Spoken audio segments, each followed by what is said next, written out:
Good evening. Welcome to Paranormal Experience. I'm Kat Hobson. I'm your host. I'm so excited that you're here. We are doing our very first ever, and I've got a great guest in here to be doing it with for my first time ever, but I'm going to be giving away a fate because, we all watched, or a lot of us watched the landing, bringing those astronauts home last night. I thought that was so cool. And I specifically loved the parachutes and how they all just kind of came down. I thought that was one of the coolest visuals I've seen in a long time. So kudos to SpaceX because we appreciate you bringing them home. But my favorite part was the dolphins. And this fate is actually undated. And it's really great. It's fantastic because it's got articles by, Rosemary Gully in here, which she and Phyllis were best friends and kind of a dynamic duo. But her article was Your Best Tools for Paranormal Investigation. There's Mark Twain's Mental Telegraphy. There's Alien Abduction and the Salem Witch Trials. So it was by Barbara Luter. And, it's really fun because as we go into we see by the papers, Slender Man attacks happening around the country. Oxford University Bigfoot search is a bust. Ouija board sends 3 people to the hospital in Mexico. But I really think that the visuals on this are so good. And this is probably one of my favorite editions of Fate because I've been able to, Phyllis sent me a lot, and because I've been doing some shows reading, and I told her I needed some diverse topics. So she loaded me up.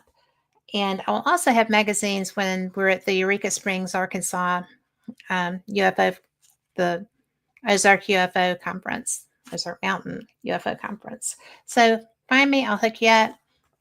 If you're in chat and you want to pop a question in, whatever. I know we're having some trouble on Facebook, so I know that we're working on that. So we'll see what happens. But we're only having problems on one stream, but you can tell your friends that we're on the Bill of Rights Network live right now too, as well as everywhere else. So I'm going to just move right into this because I am pleased to be able to welcome somebody that I consider a friend and that I have a lot of respect for too. And that would be Dave Spinks. He is somebody who has got such a background. He's got a new book coming out that he wrote with Serenity Jenny Flack. That's Beyond Mothman. And that is coming out February 28th. I am absolutely thrilled for him. He's also written Real West Virginia Hauntings. He has written Willow's Weep, The Beginning. And the last time I interviewed him, he still owned Willow's Weep. So that's kind of fun. West Virginia Bigfoot, Wicked 46, Pennsylvania Haunting. I have not read that one, but I would like to know about it. He wrote that with David Weatherly. Real West Virginia UFOs, Sighting and Close Encounters, revised. And there is just so much. Cooking with Cryptids. That sounds interesting. The West Virginia Dogman, Real West Virginia UFOs, Sightings and Close Encounters, and the Paranormal Files, West Virginia. And Dave, man, I could just go on and on about your work. So, and you've got so much coming up too. And it's funny because I appreciated you posting in your feed about the things that you have coming. I just, I didn't know that you were doing all of that cool stuff. And hi to Lori in chat. But do you sleep? Not much. That's obvious. Well, I have my last project that came out was 2.5 years ago was the West Virginia Dogman book. Mm-hmm. And I've been really busy, working on some really cool stuff that I never. One of the things was like, I mean, I'm always working on new books. I have a ton of books that I've planned, to do just on and on because all my books are based off my investigations, 100%. Um, and a lot of times I go back to my, like all the stuff I've recorded on video at my investigations. That's how I pull the information from my books. I have to go back and watch, because I've done literally thousands of investigations over my True. time. And so whenever I'm writing a book, I go back and reference my video, and I can write about it with, without missing a step. And I interview witness. It just depends, what book it is and what I'm working on at the time. But I started working on something really cool, and I don't want to divulge it yet because when this thing drops, I think it's going to throw a lot of people for a loop. Oh, really? And it was a project. Really, it wasn't really a project. It was kind of for my own healing, if you will. Something I was writing about and doing, just messing around, and it turned out so good. And Jen's the one that said, you got to publish this stuff. It's pretty awesome, Dave. And I said, okay. And then it morphed into this whole other thing that's really going to throw people for a loop. So that's a surprise thing we'll have to do for another show. But the first part of that's getting ready to drop probably in a few weeks, maybe a Okay. month. So, but I got a lot of cool stuff coming up. As you said, Beyond Mothman just came out. That book is based primarily off my 20 years of investigating that area alone. I've done a ton of different, and that includes everything. That includes hauntings, UFOs, and cryptids, because in my point of view, Point Pleasant and the surrounding communities, even across the river in Ohio, that place is the Skinwalker Ranch of the East Coast, man. It's one of those type of places. It's got everything. I don't know what it is about that area. It's got a lot of energy. It's got all kinds of different Native American ties. But I've spent over 20 years off and on, going up there, being called by people, hey, I saw this, or, them sharing their stories, me interviewing them, and me investigating new stuff that people continue seeing to this day, and I started that when I came home from the military in 2001. I really dove headlong because I wanted to try to learn more about the Mothman, and try to figure out, okay, because there was many clandestine projects that went on up there in Point Pleasant. They were building weapons there for the war effort. They were experimenting with new military technology. They, manufacturing parts for possibly the atomic bombs. We know we had a heavy water plant right down in Morgantown, West Virginia, too. So that's all about nuclear power and everything else. And a lot of people don't even realize this, but we have a Delta Force Special Forces unit in West Virginia too. And around that time, I thought it was really interesting. I kind of started connecting some dots, but they were testing those flying wingsuits the military was back in those days. So I was That's like, interesting.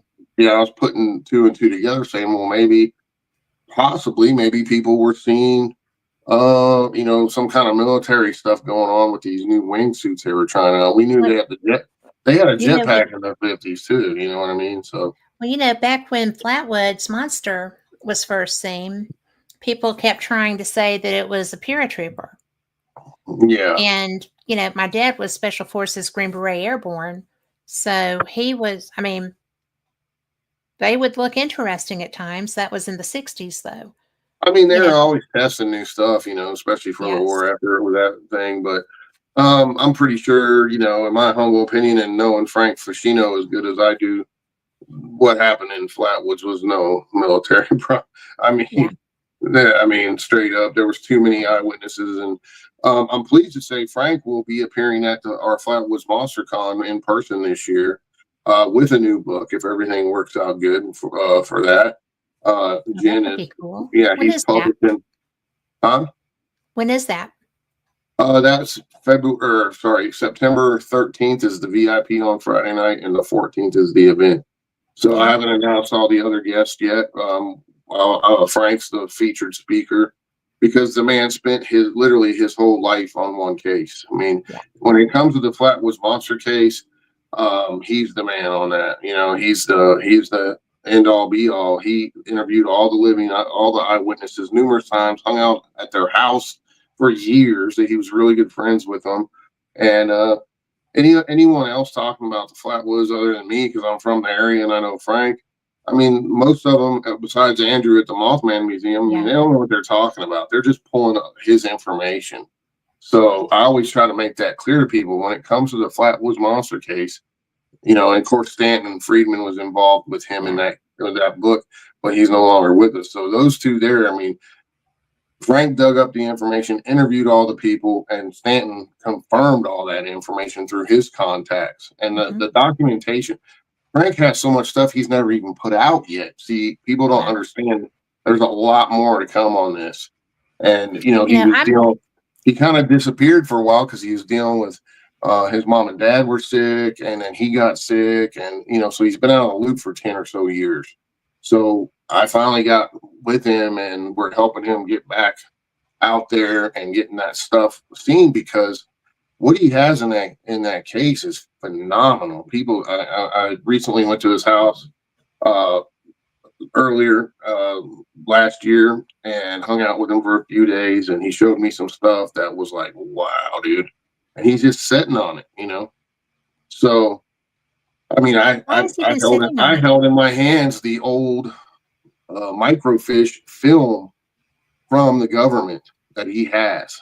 No way. Yeah, from Project Blue Book and everything else. Yeah. So you can see pictures of it. It's on my Facebook. I mean, the map he has, I mean, it's as giant as one of the walls in this room. It's an entire map of all the different sightings, all these different objects. It wasn't just one object. See, people are misconstrued. There was multiple objects that night. They all converged from different directions on Flatwoods looking for the first one that was down. Yes. And there's a whole bunch more to it, but I want Frank to talk about all that. So that's his baby. So, but I highly recommend having him on your show. I mean, he'll blow your mind. I would love to. I will do that. I had confusion because I was excited when I was talking about it, but Mothman was not my first Fate episode. Flatwoods Monster was. Andrew was my first guest as the host of Fate Magazine Radio. And so that was something that really, I didn't know very much about it. Right. So that case was really swept under the rug not only by the government, by the locals, because the locals were made to look inept and stupid on multiple platforms, and they were so distraught over that they just quit. They just clammed up and stopped talking about it for many years. And when Frank came in, he had family in the area. That's how he learned about it, and he got so intrigued by it, he started doing all this research over 20 some years ago, and just literally spent 30 years of his life investigating and researching one case. So they'll grab you though. Oh, it's phenomenal. Close to home, it will grab you. Yeah, I grew up with it because I was born right down the road in Gasaway, like just a few miles from where it happened. So I heard in my mom's first cousins, which would have been my second cousins, went to school with the boys and the kids that saw this thing. So I grew up hearing these crazy stories, So I was always intrigued by it too. But so it's pretty crazy stuff, But I got some really cool stuff coming up this year. I'm gonna be dropping 4 different books minimum this year that I've been working my butt off for the last 2.5 on all these projects, and they're just gonna drop one after the other. So some really fun stuff coming. Well, I was going got a new movie. Jen and I are in a new movie. It's called The Haunting We Will Go with Chrisotpher Garetano. He did the Montauk. He did the Montauk movie. He did he had his series on travel called Strange World, and then Dark Files and all that. So we're going to be working with him on multiple projects in the future as well. Teaming up with him on a lot of cool stuff. So I'm super excited about that. the Willow's Wheat movie is still in the works. We had one production company that basically I pulled out of because they were wasting my time, and it was a major one. But with Hollywood and stuff like that, it's a nightmare with these people sometimes. From what I understand, yes. But these projects when it goes from book to movie, I mean, you're looking at, it takes literally years for this stuff to get done, and they have so many people with their hand in the cookie jar, so to speak. It's a nightmare, So now everything, fortunately, most stuff is going to streaming first before, But I'm working with some other pretty well-known people who have ties to Mark Wahlberg and Mel Gibson and people like that are interested in making this movie out of my book. But we'll see. Right now I'm working with their writer to see if we can. I have certain parameters I must have in the movie. My movies are not gonna be they're not gonna be Conjuring-fied, as I call them, Hollywood-fied, because I want the whole real story told. If they can't do that, then I'm not gonna work with them. I'd rather not put it out because I want the real story told. And if you've done the work to do the research and get the story there, of course you want it to be presented the way you wrote it. Of course. And the Willow's Wheat project. Yeah. I mean, I spent 7.5 years on that, I do. And now I tore the house down because that place was pure evil. And a good friend of mine was attacked by something, and he recently died. So that's why I shut it down. So, as a location owner, I think we have a certain responsibility. And I know I was meant to own that place to do what I did there, to tell a story and then tear it down, because so many people had negative experiences there, regardless of, you'll hear scuttlebutt on the internet. Oh, it's all about money. No, it's not about money. Because if I was all about money, guess what? It'll still be open today. And I closed that place down to the public before COVID even hit. So, well, ironically, there were people coming from Tennessee up there to investigate, and they were very nonchalant about it. And this was a couple of years after we last spoke on the air. That's been a while. And so they were just like, oh, we're going to go and we're going to do this. I was like, you're going where? Then you need to be serious. And, if you're going to be doing an Estes method experiment, you need to make sure that you have somebody on spot to yank you back, because that place is not a playground. Not for humans. It's a bad place. Well, that's what I talk about in a lot of my books. This stuff is not a game, so to speak. But on the flip side, you could have an attachment going to the grocery store. Sure it's just one of those things. But when you go out looking for this stuff and you're seeking out to make contact or communicate, we really don't know for sure what we're communicating with, and people need to realize that. These things, these negative spirits, negative entities, whatever they may be, they will lie. They will masquerade as something else. I mean, I've seen numerous times where they portray themselves as a little kid. And next thing you know, there's people getting scratched, getting attacked mentally, psychically, spiritually. I've seen some crazy stuff in my time. So I even, the Wicked 46 book, as you mentioned before, that's my day-by-day journal of what I experienced in a notorious haunted location in PA that the Warrens were at in the 80s, and all this crazy stuff happened at. And I was part of a team that went in there to document whatever paranormal activity we could. And within the first couple of days, one guy who was well-seasoned investigator, he rolled out of there. He couldn't handle it in a couple of days. Wow. I got an attachment from the place, and we spent, the team people that stayed, we spent 30 days, 24/7 in this house. And then the other ones quit. The first group, several of them quit, couldn't do it no more. And then me and the other guy, we stayed in there I went back. I took a week off after the first month, and then came back for 2 weeks at a time, 2 more weeks, 24/7. Took another week off, 2 more weeks. I mean, it was almost right around 60 days. I spent many, many hours in this house, sometimes by myself, and I ended up getting an attachment from that place. And my life flipped upside down like crazily. And I wrote, that was my first book I ever wrote. And there was all kind of legalities involved and stuff. And that book actually sat on a shelf for 5.5 years before I was able to release it. I didn't realize that. Yeah. So, and the only part that Weatherly wrote was the intro stuff. The whole book is my book. He just wrote some of he did a little bit of research for me and wrote about the community, how it's such a negative area and there's a lot of murders. At that time, it had a higher murder rate than New York City, and it was a lot smaller of a city, so we were showing something. Yeah, he was, froze up. A little bit.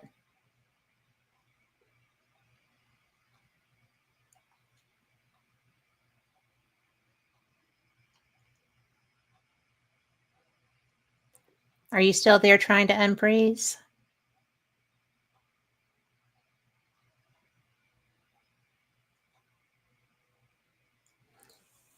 Carl, does he need to go out and come back in? Dave, if you can hear me. There you are. There you are. Hey. It froze. But yeah, so that place, I had him do a little background on the area and stuff like that. He was never there involved in any of the investigation. I didn't realize that. Yeah, so if you get the book, you'll know all that, so yeah. I took him there so he could see the house one time, but we didn't go inside. It was already sold and bought by other people. So, but a lot of crazy stuff at that house. But, that's just what that's one of the things I'm known for. I'm known for, spending a vast amount of time really immersing myself in some of these locations. And another cool thing is I got a new location now here in West Virginia. That's what I hear. And I actually knew the last owner. He's a veteran too, older man from Korea. And he killed himself in the house. And both of his wives died. All his stuff is still in the house. It's a giant trigger object. And the reason I ended up buying it is because it's attached to property I own, and I wanted the whole thing. And then I said, well, honestly, this is weird. And the guy, you wouldn't have never guessed the guy would have done that to himself. And the reason I bought it, because I was down there on the property, and this was a few months after he died, and he just died in last February. So it's been a little over a year. I was looking in the window, and there's nobody else in the house. It's just him when he lived there. And I saw him, a shadow figure walking around in there. So I thought somebody had broken in, and I ran up there, and I'm, checking and pounding on the door, and there was nobody there. And so I said, And then, this place where this property is too, it's a lot of history. There's a murdered woman on right near that house. There was a giant smokestack there where a man fell off who happens to be related to me, and he died. And then some other stuff. So, and another reason is we call it the Spirit Town, the Shanty Town Spirit Shack. And this whole area used to be called Shantytown way back for all the miners and the lumberjacks, and they lived in these little shanties. And I said, what a good idea to do, because I can show people, hey, you don't need this grand mansion. You don't need this asylum or giant old prison to be haunted. Anywhere can be haunted.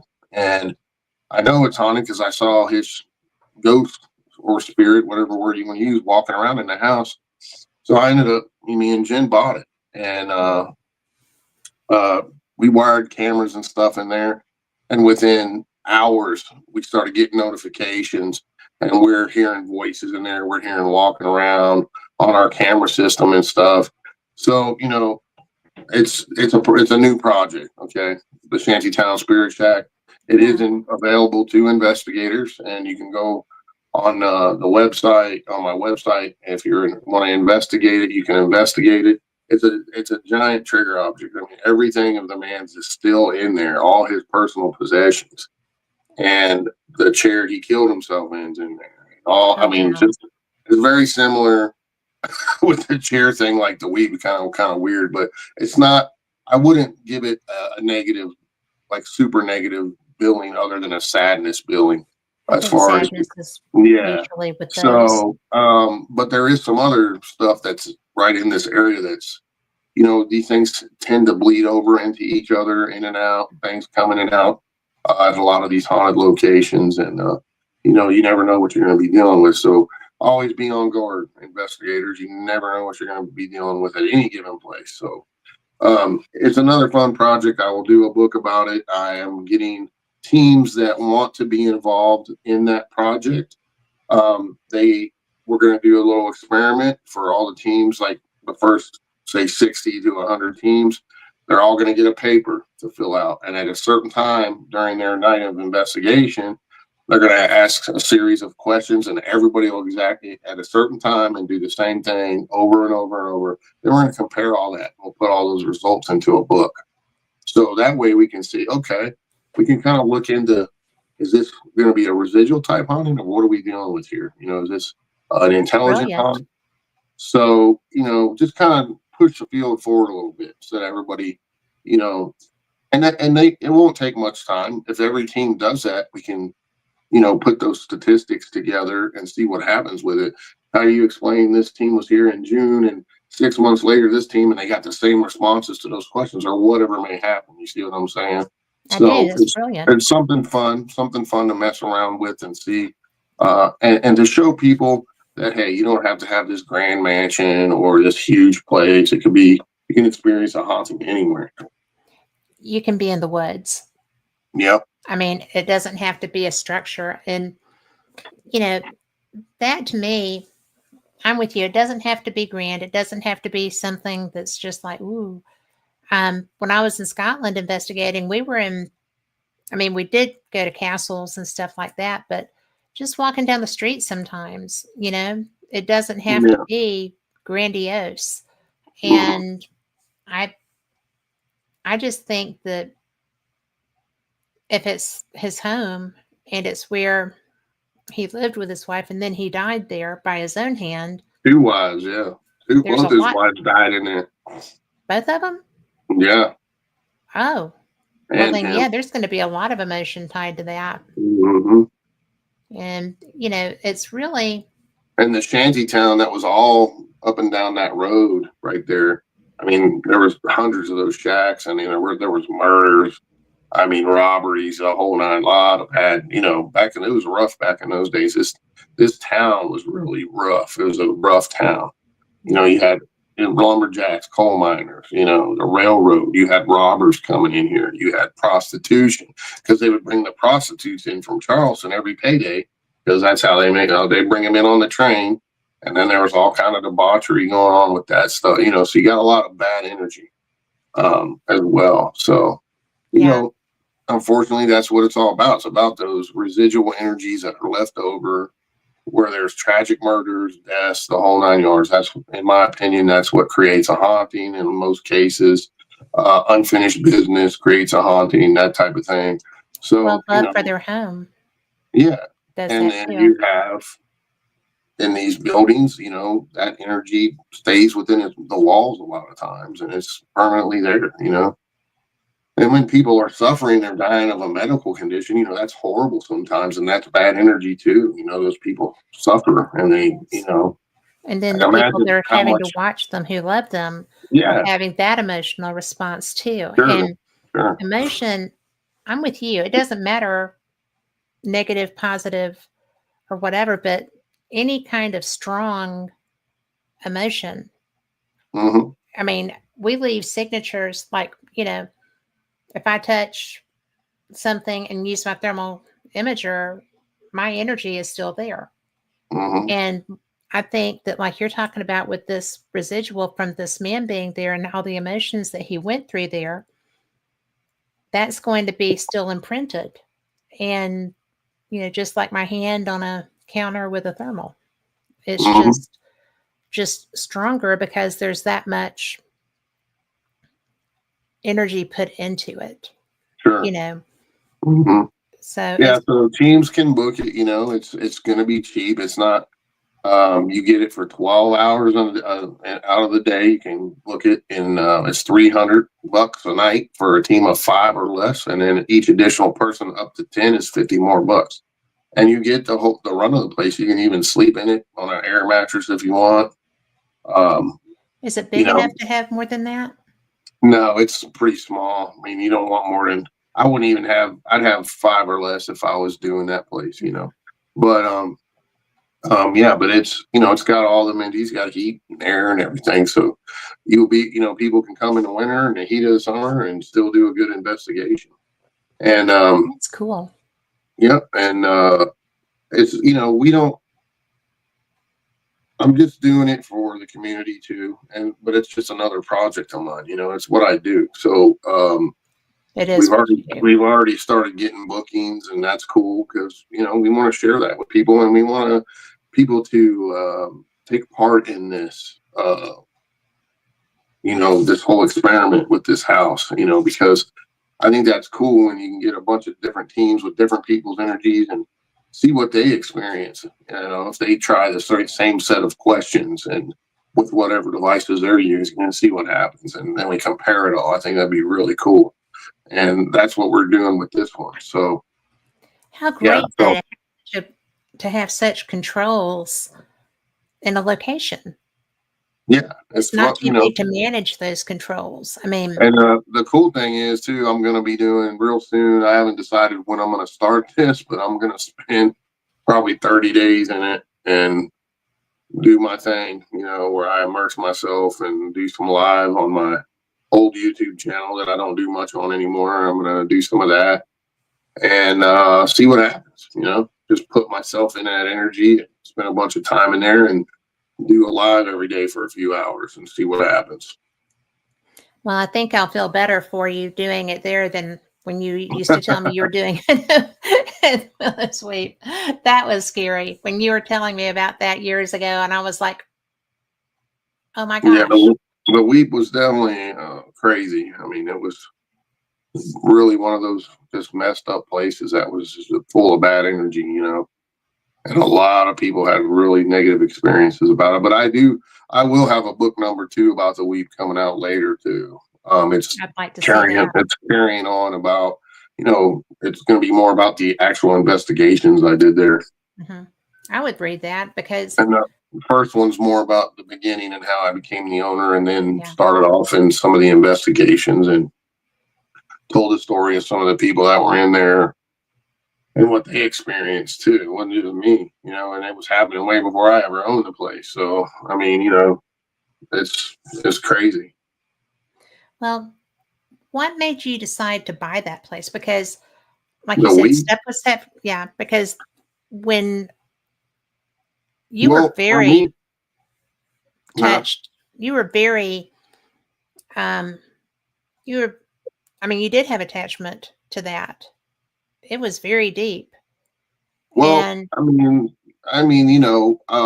doing what I do after doing the Wicked 46 case that we did, and I realized, this is a way to really immerse yourself into the paranormal, because you have a chance to delve deep into it and experience what maybe some other homeowner that lived there was experiencing. It's common sense. The more time you spend in one of these places, obviously, the more chances you have to get information from whatever type of haunting is going on and have more experiences. I mean, that's a common sense thing.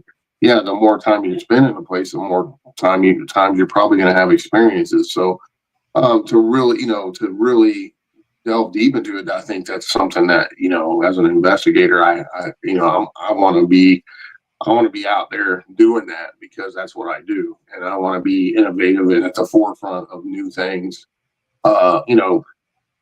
Going on there like a TV show. I mean, that's a TV show, you're in a place for a couple of nights or whatever. That's a totally different ballgame than spending 30 days straight in there. And I've done this numerous times now. I spent 7 days straight in Octagon Hall, 24/7. And no one else has ever done that. Bear wouldn't let nobody else do that. So I did, that's what I'm known for. So, I mean, really immersing yourself into some of these, it can be dangerous too, though. You got to be careful. And not saying that, I even got an attachment myself, and it was not pretty. It was crazy. But the funny thing about the weep is I never got attacked there. But Other people have. many other people did. I don't know why. I figured I probably would have, but I had a pretty deep connection to that place. And the day I bought it and it was mine, when I walked in there by myself and I said, "This is my house now, and my rules go." And I never had any problems, which was kind of weird, but I kind of took command of that situation, and it worked. Seemed to have worked. So I don't know, but. Well, April in chat has a question, and hi, April, and hi to Raymond too. But how did you get rid of the attachment? So it took me several months to actually realize I had an attachment. I first noticed the weird thing was when I first came home after the whole thing, and I knew I was done with it, with that particular project. The night I got home, I wasn't home for more than 20, 30 minutes, and I heard what sounded like when a light bulb pops in your house, like poop. Yeah. And I said, "Oh," and I went around the house, checked every light bulb, they're all working. So I was like, "Oh, that was weird." And then I started smelling rotten flesh smell and the sulfur smell, and I'm like, "Oh man, something must have followed me." So I did some stuff, didn't work, and then my whole life seemed to turn upside down within the following weeks. I had a lot of financial stuff, went through a crazy divorce, all kinds of stuff. So once I said, and I was having these crazy dreams every night. I don't know where I was, but I was surrounded by this black cloud, and these black arms kept coming out, and every night they would get closer. And then finally one night, one grabbed a hold of my arm, and I went like that, and I sat straight up in the bed. I was covered in cold sweat, and I had a tear in my shirt and a scratch on my arm. So I was like, "Oh man, this ain't good," That's not So good. I realized, okay, whatever it is, it probably followed me from that place. So I went and Did you own it at that over time? a matter of 2 or 3 weeks, I saw. I'm Baptist by nature. I mean, that's my religious background. But I went and saw a Baptist minister, got cleared by them. Saw a Catholic priest. I'm not Catholic, got cleared by them, and then I got a shaman and got cleared by them. And within several weeks, I mean, everything started flipping back to normal. Did So, you but own it at that time? what? The week. Did you own it No, then? no. You were This was just after investigating. This was after the Wicked 46 case. Yeah, I had already, I don't think I had investigated the weep yet at that point. So this was in between those two Okay. things. It wasn't long after that I bought the weep. So probably a year later, I believe, year and a half. Because I bought the weep in 2017. So, Okay. so there's still people that think that they'll see it on TV and they don't even know it's torn down, and I get messages to this day. But I sold the land to Brenda's brother after I tore the house down, and it was blessed and bound and everything else. And another interesting thing, the entire time I owned it, we didn't know this, but when we started tearing, he wanted some of the wood because I mean it's beautiful wood from the 1890s in that house. And you don't find wood like that. And we were tearing the kitchen cabinets out. I helped him, and guess what popped out from behind the kitchen cabinets that was hidden back there? Ouija board. Get out. With the planchette on it. No. Yeah, so that was open the entire time. I thought you were going to say a shoe. That's crazy. Mm-hmm. And I'm trying to think what date was on the Ouija board. It wasn't an old one. It was a newer one. So someone between the time Brenda owned it and I owned it had stuck a Ouija board, probably some team that was into dark stuff, left it open and wedged it down behind the cabinets between the cabinet and the wall and left it open. Maybe they got something that they didn't like and they didn't want to take it home with them. Yeah, but you should never do that. I mean, you should never do that. And And then when I had it, there was no Ouija boards allowed in the house, but I'm sure Well, people, there shouldn't be. Yeah. you know, but so when you got people doing stupid stuff like that, it creates a whole nother ballgame. So It does. I had a and that's client that had a that's Ouija board another that was just crazy. So yeah, I don't well, like that's to do that. another thing, these teams don't realize, they're either naive or they don't care, or they're just plain dumb. They're messing with stuff they You should shouldn't be dumb. messing with. And I've seen some crazy stuff with this stuff. And we try to tell people, look, it's different than a spirit box because when you're using a Ouija board, you have to allow the spirit to come in, use your energy to manipulate that planchette, right? With a spirit box, they're using the box's energy. It's different. Doesn't mean it's less dangerous, though. I mean, all this stuff can be dangerous. So, well, opening the communication itself can be dangerous. You have to be intelligent and responsible. But absolutely. And some people, I agree with. Let's face it, they have no business doing anything like this because they have traumas in their lives. They have cracks and their holes in their soul, and spirits love to jump in and take advantage of that. And people that have attempted suicide and have drug addictions or alcohol addictions, you should never be investigating the paranormal. I'm sorry, because your vibration normally is up here, right? But if you are doing that type of stuff, it's way down here, which lowers your vibration, which allows negative spirits to jump in and take you for a ride. Sure. So, because they're drawn to it, they know you're ready. Jen has really changed my life in a lot of ways with that aspect of it, because back in the day, I'd run and gun on this stuff, but I learned the hard way that, hey, you can get attachments, and I got one, and I wrote about it in my first book. It was basically a journal of what I experienced in that house day by day. Is crazy.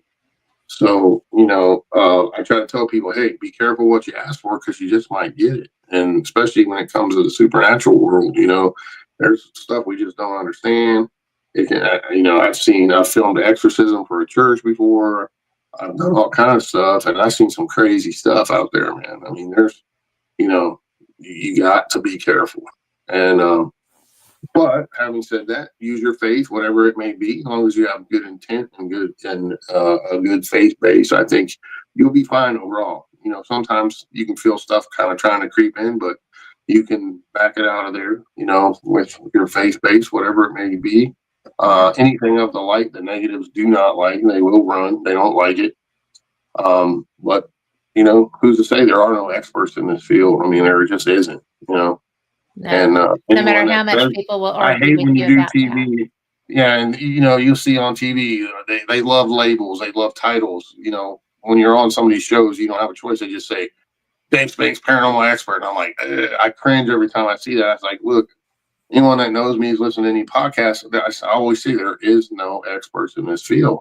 I don't care if you're Joe Blow scientist with 10 degrees. You're not an expert in this field. Nobody is. So there are no absolutes. You have to have absolutes to be an expert, because you have to have knowledge of what you can control and what you. All there is experience. Yeah. In this field, all there is experience levels. And you got some that are weekend warriors, as I call them, but I live this life for real. This is what I've done nonstop, off and on during my working life, but nonstop since I retired for 20 plus years, so, and then I've been doing it for 37 now. So, gosh, I mean, so we are not aging like that. Well, I mean, yes, we are. When I first started doing it, I mean, you can't really even say it's an investigation. I was just doing EVPs. I mean, but technically, that's an investigation. If you're trying to communicate with the spirit world using a recorder, that's an investigation. So, delving into it, dipping my toe in it, dipping my finger in it, since I was a young man, because I had experience and I wanted answers, and there was nobody to give you answers back then. My grandfather, he was a Baptist minister for 40 years after World War II, and he wouldn't even talk about this stuff. But he'd sit there and preach. He'd sit there and preach fire and brimstone, pounding the pulpit. But when he would say, the old timers, they would say, well, if you talk about the stuff, the negative stuff, the demons and this and that, it brings it closer to you. And I'm like, no, it don't. I mean, it's there. It's all around us. That. I Well, mean, it's all around us anyway. It doesn't people matter. still think that. People think if you talk about it, if you're out investigating, if you're out doing stuff. I get that. I get that a pretty good bit. And but if you've been doing there, then don't come here for a little while or whatever. And I'm like, Hmm. that's not necessarily how that works. But I try to make sure I don't have anybody with me when I go Right. Yeah. somewhere, Well, it's like Jen and you can says, tell, but you can tell. Jen will tell you too, it's the Bible's a giant metaphysical book. It Yes. literally is. I mean, and there's so much truth to it because it talks about all this stuff in the Bible. It talks about fiery metal wheel came out of the ground on fire and flew in the sky. What is that? It's a UFO. It talks about giants, the Nephilim. It talks about, ghosts and the Holy Ghost. It's a ghost story, He's written, when Jesus rose from the dead, that's a ghost story. I mean, you gotta kind of look at it in a different perspective, think outside the box because it's got all kinds of stuff in it. And you know, it's really opened my eyes to a whole nother side of this. And those two worlds, they collide in the paranormal. They mix up they cross pollinate each other big time. And you can't really have one without the other. You can't have good without bad. I mean, it's just the nature of things. And It is. I mean, that's back to ancient Chinese wisdom, the yin and the sure. yang, the Tibetan. Hmm. I Sure. mean, it does go hand Absolutely. in hand. And And we're making we choices every we all day. do stuff in our lives that bring the Yeah. bad in. I mean, that's just part of living and learning, and it's the same kind of in the paranormal. And any advice I can give to new investigators out there, get with a team that's been around a while if you can, and just kind of drop back and hang with them and see how they do stuff. Then you'll learn, hey, okay, I see how they do this. This is pretty interesting. And then over time, you're going to develop your own techniques. I use And if my you're with the wrong team, you learn what not to do. right, exactly. And I mean, hey, Been like I there, done said, that. right. And I'm not, I do not like the Ouija board. Okay. That's just my own personal preference. I can't say for sure. Nothing in, like we said, is absolute in this. I can't say for sure that I know more than Joe Blow who does Ouija boards every day. You know what I mean? I But do. I did on my personal cases that I've investigated. I'm talking about in people's homes for many years. I did the numbers of negative hauntings that I've investigated. I put it all together several years ago because there was this big controversy going on. Spirit boards, Ouija boards are really bad. No, they're not. And there was this huge argument in the paranormal. So, for my own purposes, I went back and looked at all the negative haunting cases I've investigated. And and I'm talking, this is in the hundreds now, in the high hundreds. 95% of those cases, there's a Ouija board involved by someone who was experiencing a negative haunting. So for Really? me, yeah, so 95? 95% of That's hundreds of cases. huge. So when you I put would that not have said together that. number wise, there's no coincidence, right? That's the numbers don't lie. No, they don't. So, um, you know, do the math is all I can say. You just, I'm mind shocked. your P's and Q's. So, I am so shocked by that. going with that, I'll tell you about a new thing I'm involved with if you want to hear. I do want to hear. Tell So, me. I have some good friends that are working on a new paranormal show, and it's called Booze, Brews, and Barbecue. I love um, that. so it's a fun show, That's a great title. They brought me on to be their mentor, to teach them how to use the equipment, how to, show them some of my techniques, give them tips and tricks. And the team is Barry Kurtz, the drummer of Shinedown, who's a good friend of mine. The band Shinedown, the band, rock and roll band, 20 number one hits, huge band in the rock and roll world. His head of security, which is John Silverspear, he's an ex-Secret Service agent. And a guy named Ty Sherrill, who's a production guy and does professional barbecue stuff. So they brought all those elements together for a fun show. And what the whole concept is, they go to a haunted location, and then while they're there investigating, they go and sample the local barbecue and the local brews in the area. Right. And it's a fun show. It's kind of cool, something different for me anyway. I'm the kind of, they call me their Yoda, which is hilarious. But so I'm there coaching them along on this show, and we don't know where it's going right at this moment, but you can see some sneak peeks of little clips on my social media and stuff. We have a good time. It's a lot of fun, and we've already had some crazy experiences. Let me tell you. We went to Memphis last month, and at this Well, if you're going to do famous. barbecue. Oh yeah, that, and that's part of the show. So Yeah. we got more. We're currently filming episodes, so I won't be in all of them, but I'll be in a lot of them. So I'm kind of hanging in the background. They said, Dave, we want you on this one. Come on in. So I'll be doing multiple episodes. I mean, they're already planning season 2 and 3, so we're still filming season 1 right now. So next month, fun, though.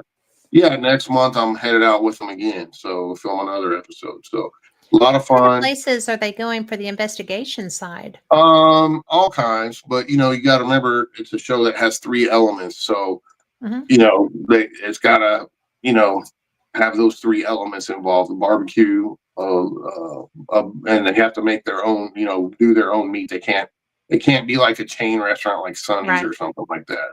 So it has Memphis to be. Was definitely the place to go. Oh yeah, and the cool thing about the Memphis episode is Zach, the guitar player.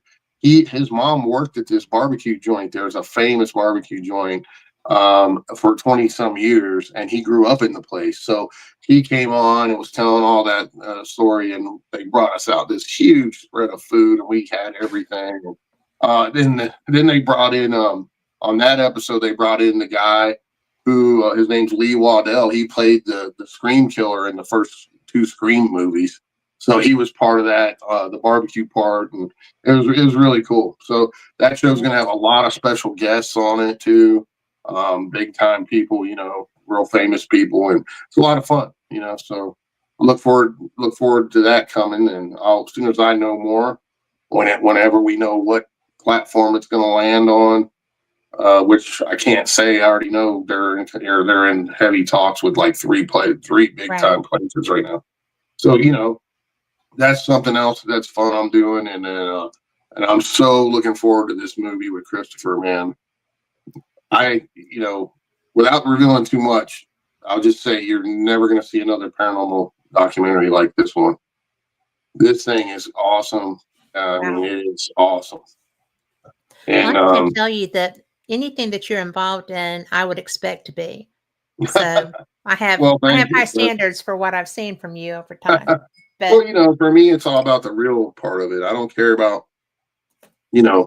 that's why the first production company I was doing with Willow's Weep didn't go through, because they kept trying to change everything, trying to Hollywoodify, and I wouldn't have it, Like I said, I've had a contract in my hand for my own TV show a couple of different times for lots of money. And, when you read that fine print, they say right in there, you may have to fake something. And I refuse. I will not fake anything.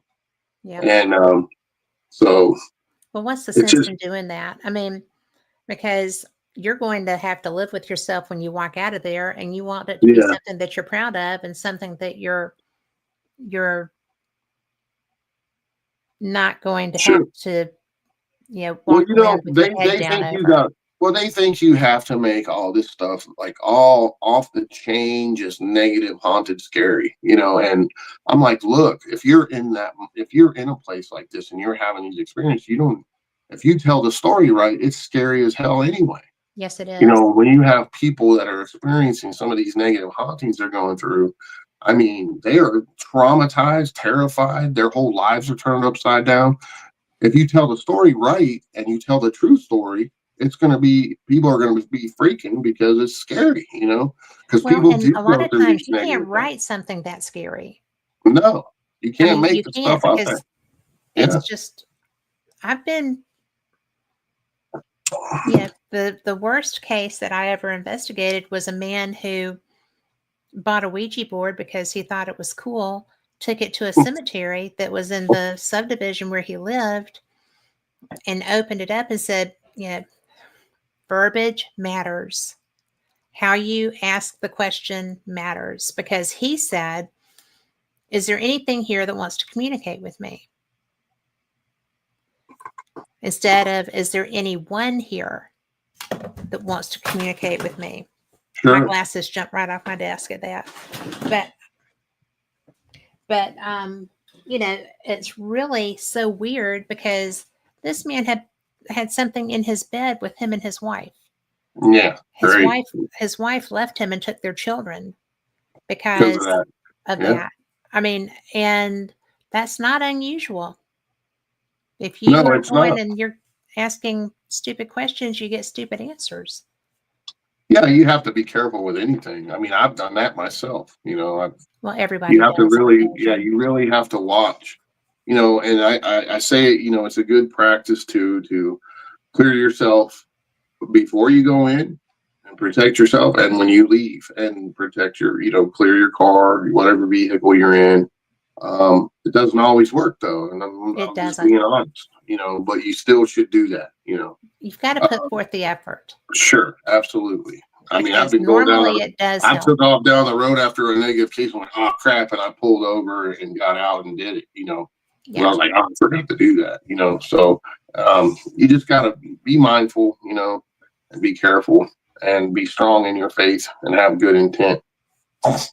So, Well, we have a question again, and that is, what is your opinion of the Estes method? well, me personally, I don't really care for it. Why? I just don't like the method of it because I could say anything I want coming out of the headphones. Nobody would know the difference. Right. You know what I'm saying? So until they, you know, I would say if you're going to do that, have it set up to where multiple people can hear at the same time and record it. What you're hearing plus what's being put out on the device at the same time. That way, there's a control system in place. Okay, because you know I could sit there and listen to this and hear what I hear, and then the people out there don't know what I'm. You know, they're not hearing what I'm hearing, so somebody could make up whatever they want. Well, the only time that I would argue that is when, and I have known, getting direct answers to questions that are being asked away from you. Mm-hmm. And Sure. in those instances, then yeah, I will buy that. But only because I've experienced getting answers myself to questions I couldn't hear.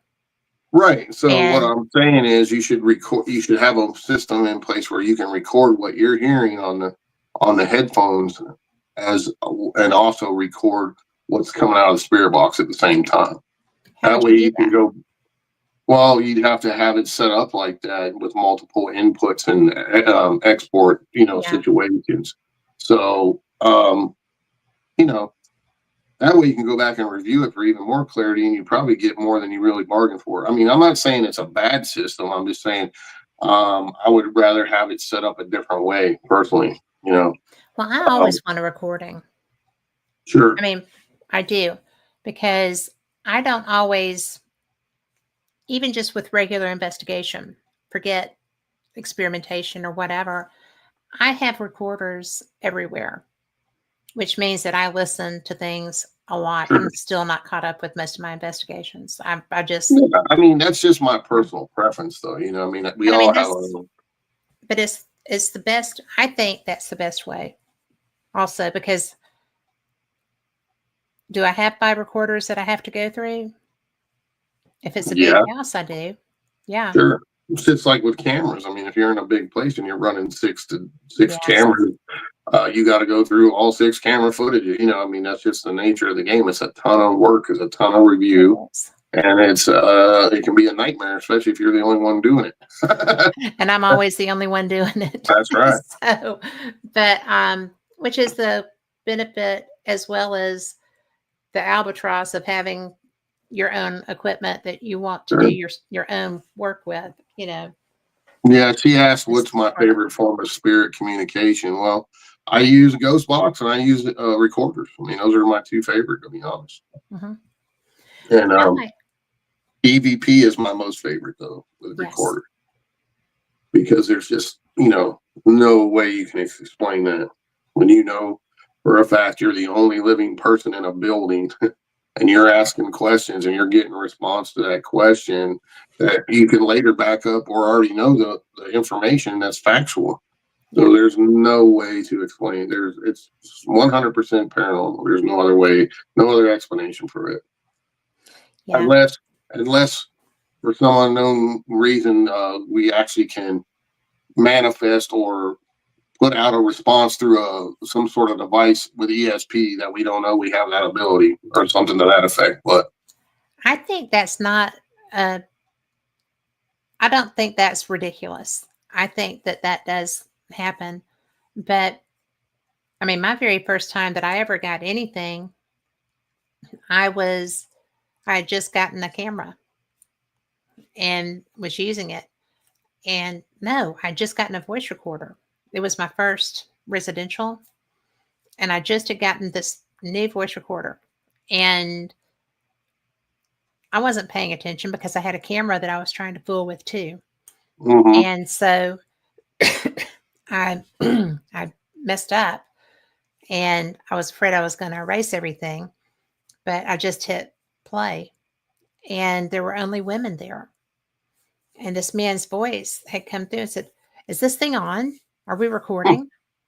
Or yeah, no, so I said, "Are we recording?" And I was like, and all the women were over there smoking and I don't smoke, so I was away from that. And everybody just went whoosh. And I'm like, sure, yeah. I don't know. There's not a man here. And Right, that that's what was I'm talking about. How are you going to explain that? There's no explanation. There's no scientific I or was so actual excited. explanation. And Yeah, that's when it's intoxicating, right? You're like, wow. I've never been the same since. And I saw a meteor that night. So that was my first time in a long time I'd gotten to see a meteor and it was random. So, it was cool. So April is full of questions tonight. So she wants to know the best ghost box in your opinion. I use all kinds. What's your favorite? My favorite would be the old Hack Shacks. Yeah. You can't hardly find them anymore. And I've had 7 or 8 and I've went through all of them. I got one. And I don't have one that works right now. So I gotta have, actually, I'm sending 3 of mine off to the guy who's going to supposedly fix them for me, hopefully. But they're, the 2120s, I think they're called, but they had a second version that looks exactly like it, but it's not the same thing. You can't hack it no more. So you can't hack that model. What do you think about that the Panasonic? What is it? The DD60? The DR60, yeah, I've had several of those over the years. What do you think of them? Actually, I sold online to Ghost Adventures. Well, I wish you don't own one because I'm curious about it. I mean, they were cool the way they operated, but you can get just as good at EVPs off of any. They have them now. I mean, what's his name? The guy that made the Melmeter. He made some that were really cool, and he quit making those. The RT EVPs, they were awesome. The way, I mean, they're real-time EVPs too that start flashing red when they capture something. And they also had some really cool other features where came with like a 30-foot extended microphone, so you could plug it into the recorder and run it into a room that nobody was in and do a like a mini remote EVP session, and you could be in cool. But I've got a few of those, and Gary Galka, who's created those, but he quit making them. But there's recorders now that will still do the same thing, I think, but just Ghost Adventures really are the ones, and Mark and Debbie Constantino are the ones that really used those, and they really liked them. So it kind of just flooded, everybody wanted one because they saw it on TV. Yeah. So it's one of those things, but people are selling those for outrageous amounts of money. It is stupid money. Yeah. It is stupid money for that. But I had like 4 of them, and I sold them to Ghost Adventures. Sold them to Billy. He wanted them. So I didn't, I'm like, because he actually put out a message several years ago. He's like, anybody got any of these? I want to buy them. And I said, yeah, I do, Billy. So you've probably seen my recorders on Ghost Adventures. May have. But my friends with Scottish Paranormal use that. And my friend Mikey Thompson, when the first time we were in Scotland, we were just doing a private session with one because I had been at a psychic a reading, and I didn't expect anybody to come for me, and I'd have my dad and my nephew both there. So that was weird. The So only difference in those and a regular recorder is they blink red when they capture something. yeah. That's the only difference. Well, and you can't save because I couldn't, you replay it, and then when it's time to record again, it's gone. And I don't like that. I want my recordings. Yeah. So, Yeah. but you have to just use replay it and record it on another device. Yeah. So I mean, it's old. That was old technology. Those are old recorders. But they're so cool. I mean, just to play with. I mean, I would never be good with that because the clicking and, I would never. I would hear I it got some once pretty and wild be done. EVPs on it, but I also use I still use magnetic tape sometimes. I like magnetic tapes. So and they have it now where you can get on eBay or many other places, like you can get it where it converts it right over to digital for you. Like you can plug in it comes with a USB, you plug it right into your computer and you transfer it right over to your computer off the magnetic tape, which is really cool. I have not seen that. That is cool. I'll look for that because I like them too. Well, because it's easier. You can hit where you're trying to go. I mean, you're backing up, going forward. It comes with a flip out USB connector, and you plug the whole thing right in there, and you just transfer it right over to your computer to save it. So I bet it's ordered right after we get off the show. I'm going to go get one of those. Now, this is another question, and this one's funny because I know who you live with. But do you ever research psychic phenomena? Sure. Of course. April, his sweeter half is. So she is psychic phenomena all on her own. Yeah, she's the real deal, man. She freaks me out sometimes. But yeah. I mean, I don't really research it, so to speak, anymore. I used to back in the day, and because I want to learn about everything on every aspect of this stuff. But she's taught me a lot about that, and every person has some sort of ability. Just some people can tap into it more, or some people have had near-death experiences that really enhanced those abilities for whatever reason, brought those abilities out. And in her case, she's had 5 NDEs from health problems, and she already had abilities when she was a young child. So you can imagine hers was just really enhanced, like off the chain. I've seen her do some amazing things that we'll be, talking about in the future in projects we're doing together, talking about that. I mean, and there was numerous eyewitnesses there, not just me. So it's not just me saying it.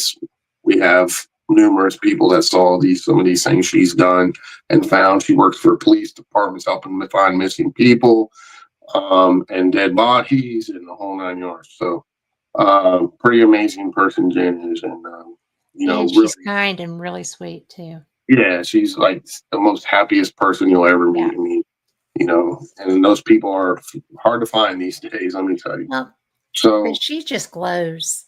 I don't know how she puts up with my cranky Irish butt.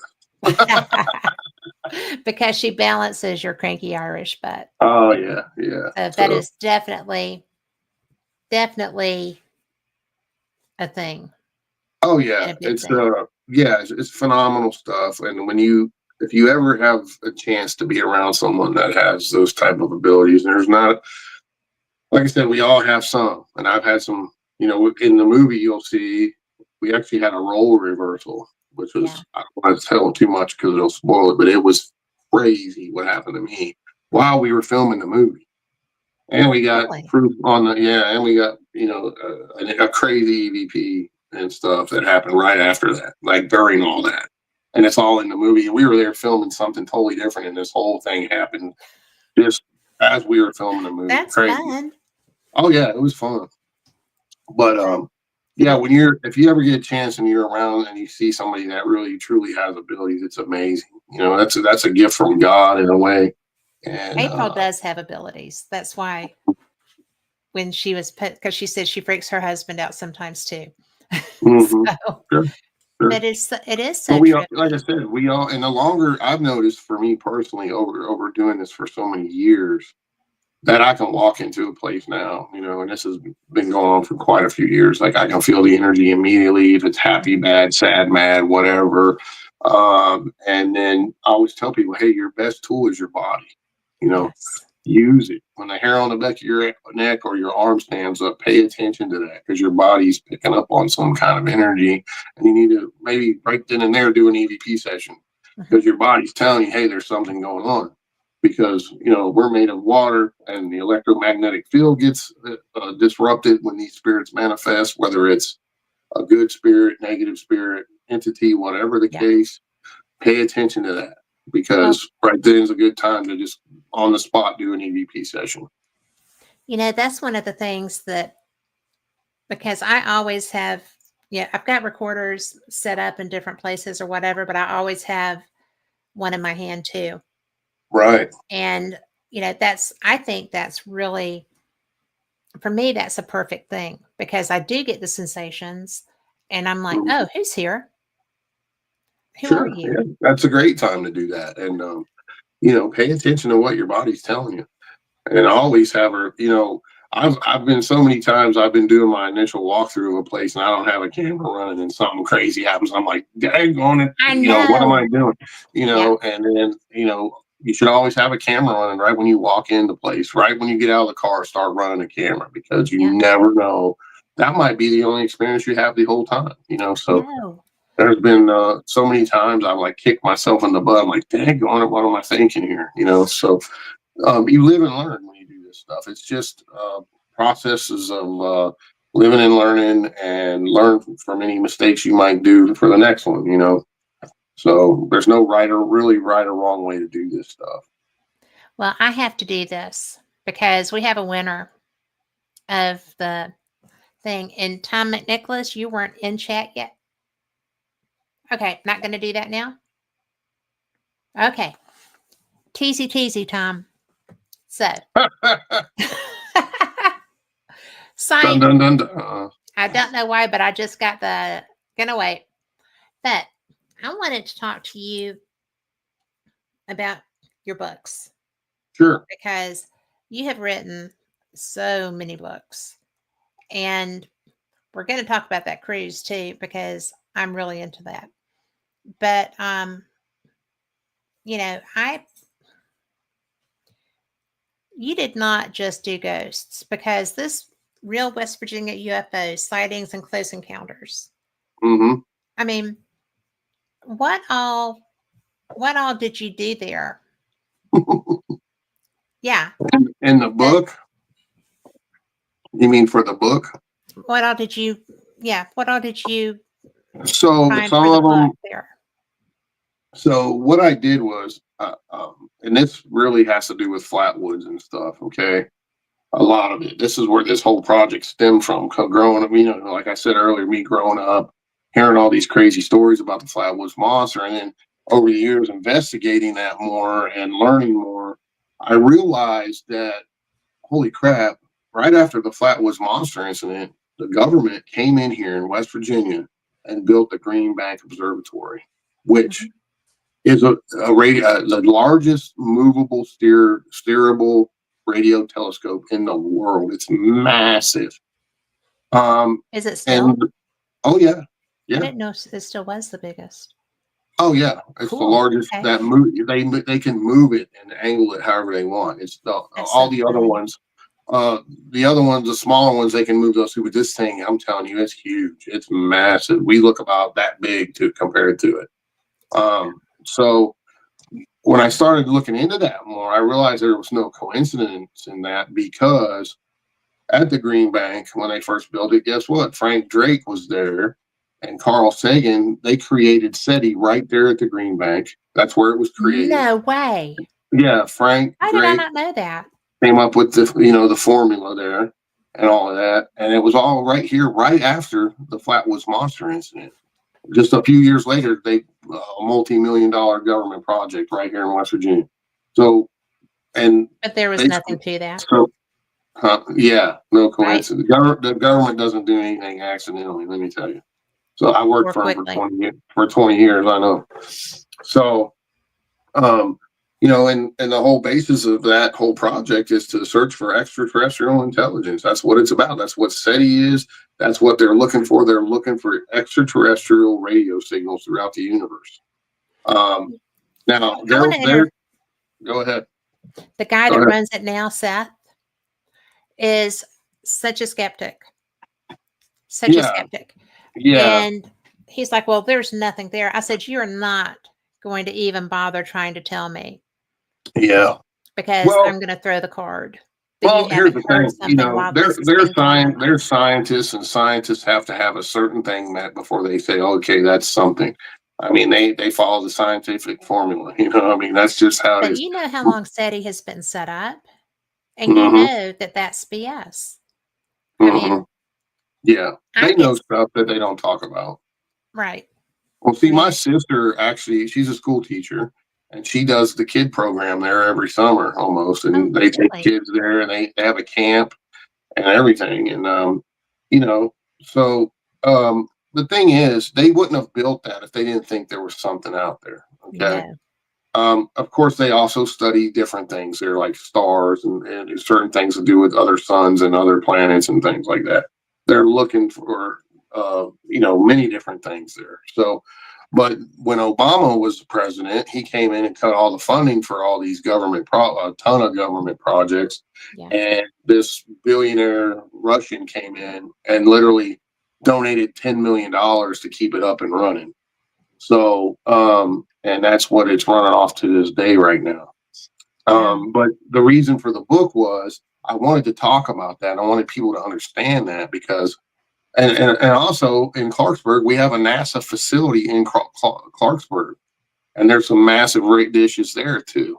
So, government doesn't do stuff accidentally on purpose. And if you don't know anything about the Green Bank Observatory, look it up because there is literally miles and miles square mile, hundreds of square mile dead zone, they call it. When you drive through there, there's no radio signals. You can't use your cell phone. They have a little truck that goes around. If people are trying to do stuff like that and they triangulate your signal, they'll go right there and tell you to shut it off because it's all ran by the government because that thing is so sensitive that it interferes with its operating system, And I was out there many years ago nosing around, and out of nowhere, these dudes and, camo came out of nowhere.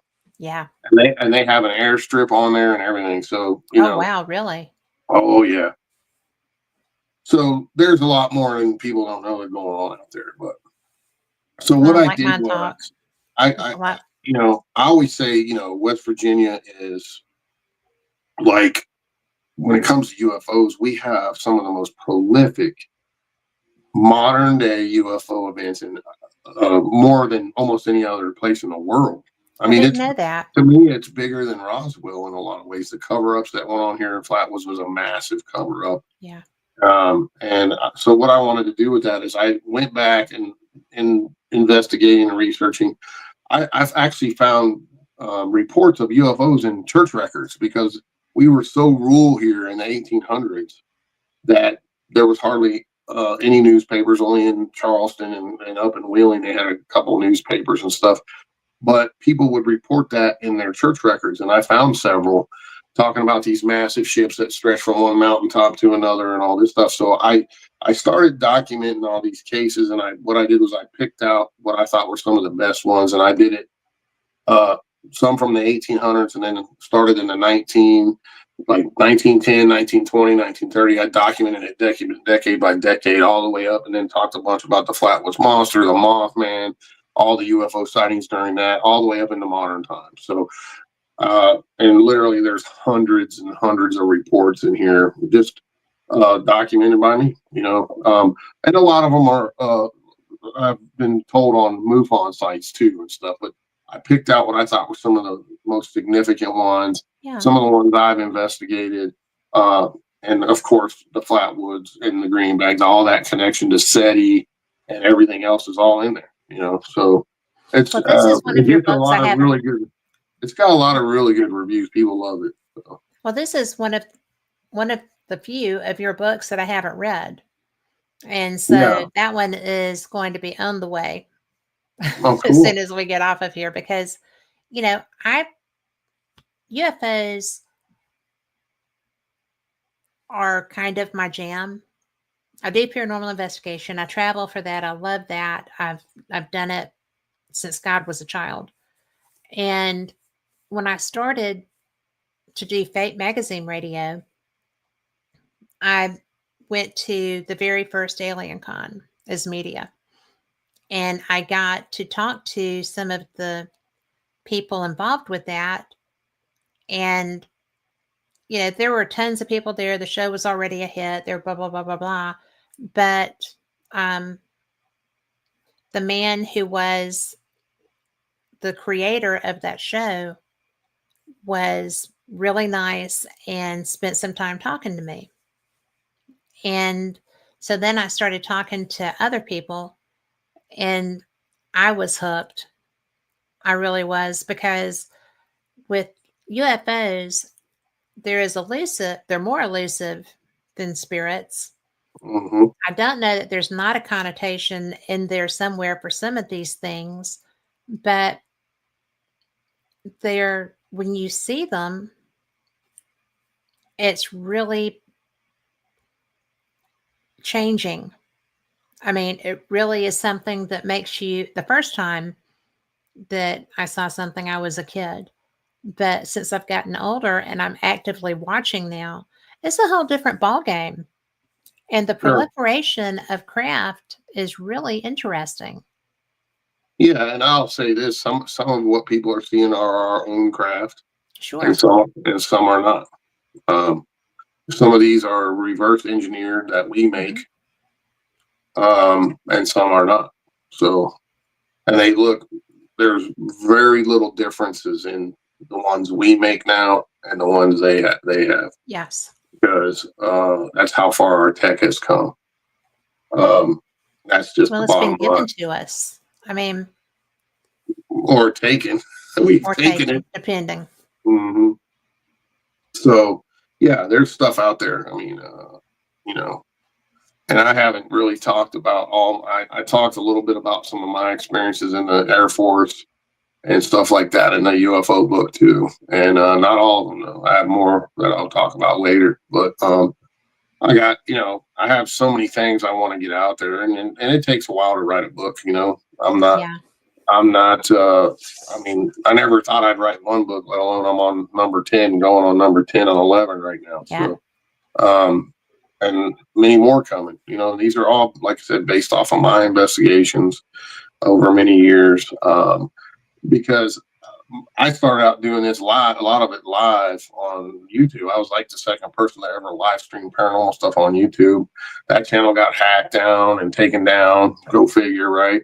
And then what I did was just do a new channel and upload all my old videos. And then Google bought YouTube and everything changed, which, Yeah. I was able to fund a lot of my investigations from what I was making off the YouTube channel. Because it's very expensive to travel around the country. It is. It is And you ridiculous. pay for your gas, hotel, food, and everything else. So when that happened, they called it Admageddon on YouTube. So Yeah. everybody basically got their income that they were making off YouTube cut by 3/4. So, That's a huge unfortunately, cut. it's huge. Yeah.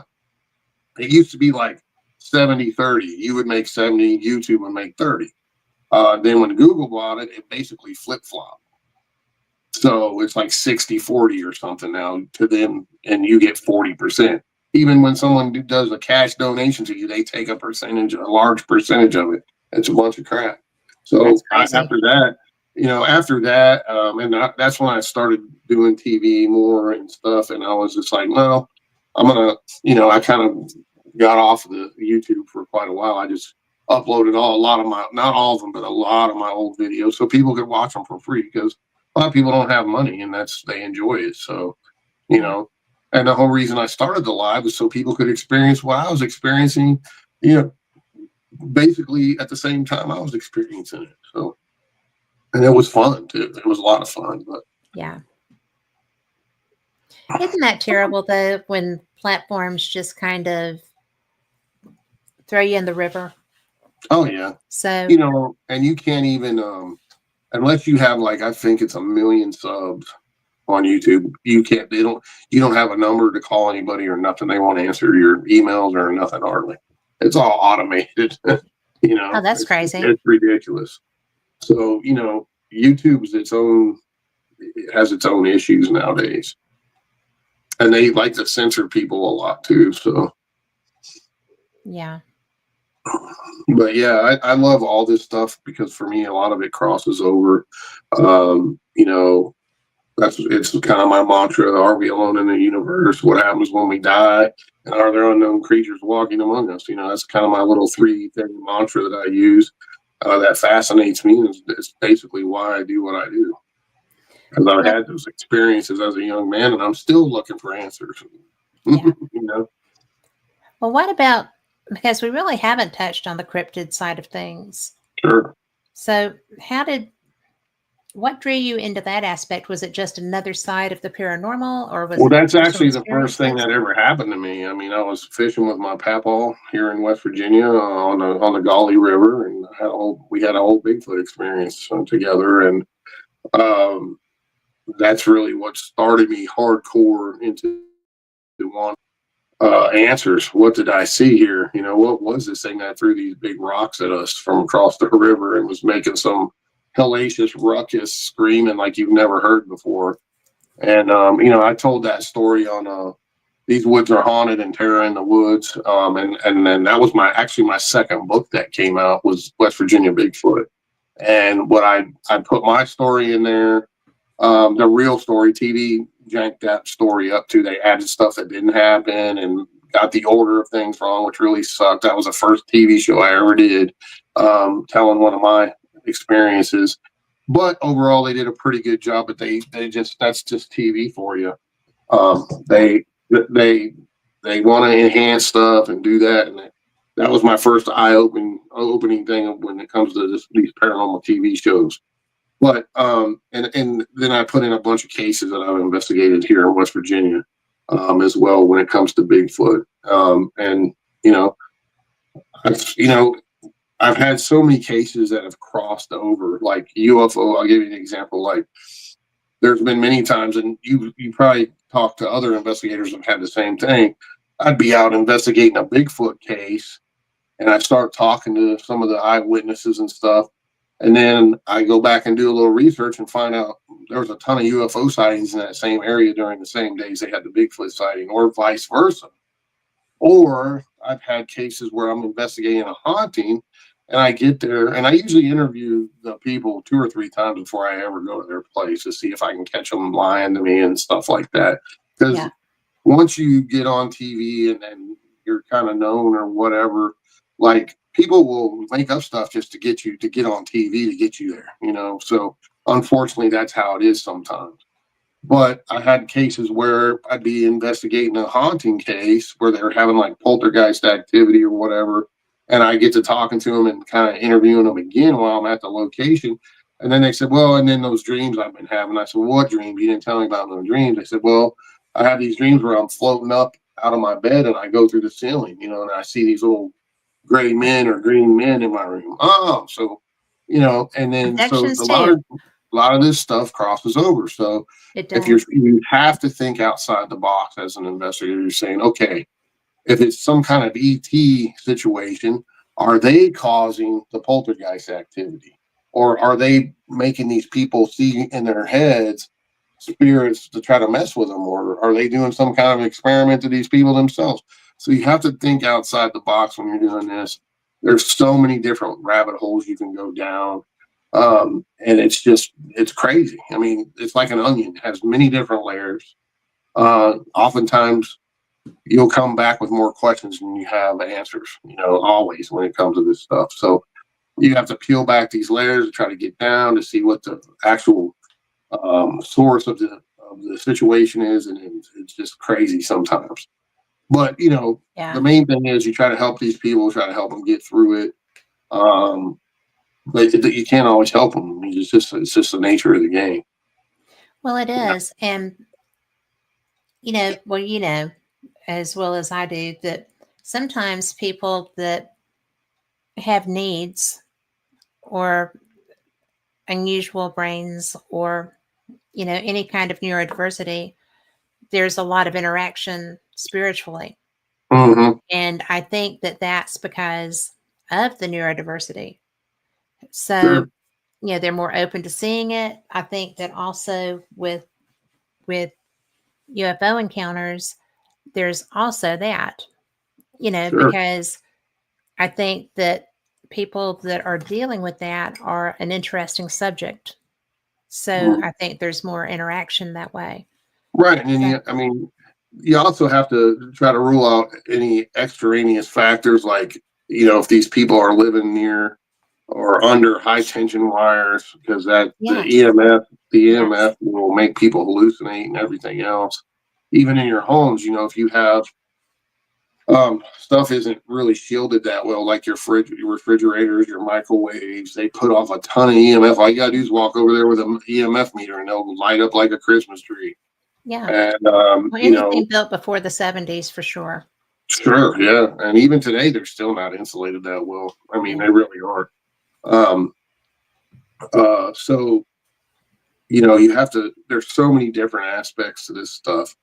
The Russians, I looked into it several years ago, but the Russians probably did one of the best, if not the best, study on EMF in humans, how it affects people. And it affects people in many different ways, Yes. many different ways. Each person is actually different for the most part when it comes to how EMF affects them. So some people it really affects really in a negative manner. They have hallucinations, they freak out, and then when they move out of that situation for their health, all of a sudden, boom, they're back to being normal people again, not Yeah. having anything going. So, you got to take into that, you got to take a lot of that into consideration when you're doing this stuff. You can walk around outside of the house, check the EMF levels to see, because it'll come right out of the ground sometimes. And there shouldn't be any EMF, unless you're under a set of high tension wires. Yes. You got to look at all aspects of this stuff. So, and the natives, I always see like a lot of these hauntings, man, they have native connections, like a high percentage, over 80%, in my opinion, have some sort of native attachment or situation going on there. And they always knew how to find those areas, and they would congregate. The natives always congregate in high areas of energy, which is really cool. If you think about it, they knew how to find those areas. And look at look at Skinwalker Ranch. I mean, look at that place. What's going on there? Well, And that's how I talk about Point Pleasant. It has so many things. It's got yes. numerous cryptid sightings. It's got freaking UFOs, hauntings out the wazoo. That's just in this little tiny town of like, I don't know, there might be 15,000 people that live there, you know? Yeah. So, and then, and you had this crazy thing happen there. So, and stuff still happens there to this day. So, that's a high area of something energy wise going on. What it is, we don't know, And you got to look Skinwalker. I want to go back to Skinwalker sure. because historically, not with the show they're doing now, but historically, from all the writings and the different people that have lived there and stuff, I've been talking to Carl too much. I'm doing my and stuff things. That's you. I am so tickled because I know some of the people on that show, right? So full disclosure, and one of them I have irritated greatly in the past, so that's okay. But well, I mean, I felt like saying, "Were you disinformation or disclosure?" was a fair question, right? So they did not. But as I'm watching that, and I think back to some of the things that I've experienced around Cherokee, North Carolina, you know, because I wander, right? My husband plays poker. I go wander. I don't go far from other people. You know, Mm-hmm. if we're there in the summer, that's easy. If we're there like the week of Thanksgiving, they have a huge poker tournament. there's nobody out there for me to be as safe wandering as I am then, because I'm doing a study on the Thomas Divide lights. And so I have to be really careful if I'm there in the winter, because Mhm. they'll close the parkway, and I've had people come in and like try to block my car because I will film from my car, and I feel safer that way. And I'm Mhm. still getting the same views. But it's just so interesting to me because those levels of strangeness, people say high strangeness, it's all high strangeness. But Sure. Skinwalker in particular strikes me as being very native in the experiences that were done that were had prior to what's happening now, because now they've gone and stirred up a hornet's nest, Mhm. and they're getting sick from radiation, and that's real, and things like that. That's another thing that should be said besides the EMF. You have to Sure. pay attention to what's been happening in the area that you're in. Oh yeah, But absolutely. but have you ever, because I know you have Native American history so strongly there, Yeah. and also know you travel, but have you found that there's a correlation between historic Native encampments and UFOs? Mhm.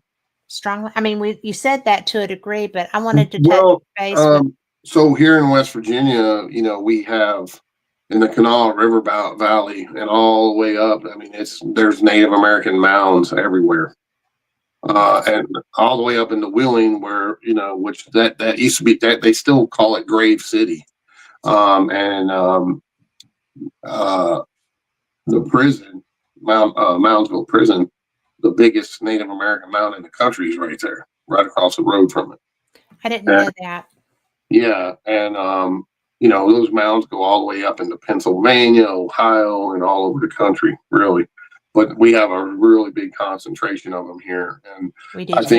I think that when the white settlers came in and up in that area, they just basically flattened all that Native American stuff and built right on top of it, and Oh, that's that not yeah, that's not going to and have they robbed the problems. grave, they robbed and looted the graves and everything else, and that alone will cause very bad Oh juju. yeah, I mean, bad it's another juju. thing, and so, but even some of the mound stuff, the other natives, like the regular native tribes, the more modern ones, we'll talk about. There's bad juju around them. They say that like up at the Snake Mound, and all that up in Ohio. Yeah. They said they don't even like going there because it's bad juju. So some of these were, and a lot of those mounds, giant skeletons were found too. So, Giant skeletons. yeah, the giant skeleton. Yeah, big. I mean, talking 12, 10, 11, 12 feet tall. I didn't know they were Um, that tall. The some of biggest them, I not had all heard of was them. 7. No, there's a lot of them that had giant ones in them. And the Smithsonian and government people would come in right away and take them off. And they dump most of them in the Atlantic Ocean because they're hiding history, they're hiding the Well, history. yeah. So, but And that should be such a bad thing. That should yeah. have such strong repercussions. And then same, and I'm talking, this goes all the way up. So the Kanawha River runs right into the Ohio River, right? Guess where? Point Pleasant. So Hmm. right there, the two rivers meet, and there's Point Pleasant right there on the Yeah. corner. So, and there's mounds up there too. They found giant skeletons there too, as well. So, and that, they say that could be offspring of the Nephilim and all that stuff. So, Yeah. Uh, you know, and no, if you study your Bible and you read about the Nephilim, they were the very vile things, men of renown, and they ate people and did all kind of horrible stuff. So, and even the native legends and histories, they talk about the giants, the red-headed giants that walked the earth, and they warred with them. Almost every tribe has a story about that. Yeah. And they said that a regular man would only come up to their kneecaps. So regular sized man. That's how big some of them were. So Holy crap. yeah. So if you Those do are, any kind of, yeah, so again, it's all, it's all related in some aspect. it is. Well, we live in such a strange world, and so few Sure. people really delve into it, comparatively speaking. Hmm. Oh yeah. That's one of the things, I've done paranormal experience for 10 years now. I'm in my 10th year. And I get so tickled sometimes when I have all of these like deniers or whatever, Sure. Skeptics. because when I when I started doing fate, I started reading more stuff, right? People send me stuff. I get exposed to a lot more. And it's it's bizarre how much stuff our government thinks we can't handle. Oh yeah. I mean, we Well, handle so much and they still have such a lack of confidence in us. the thing is, it's not so much as handled. They don't want us to know the real truth. That's what it is, because knowledge is power. It Okay. is. So the more we know, the more enlightened we are. Um, they've hidden a lot of the old things that we were supposed to know away from us, because the real reality of what's going on in the world now, it's all about money, power, and control.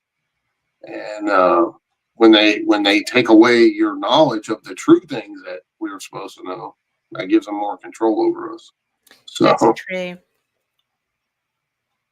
so It is all you about have to, control. yeah, right. And I mean, there's so much information that's still out there that you can find if you do the research yourself, and you watch people that have spent a lifetime doing that research, and you learn from them and listen to what they tell you.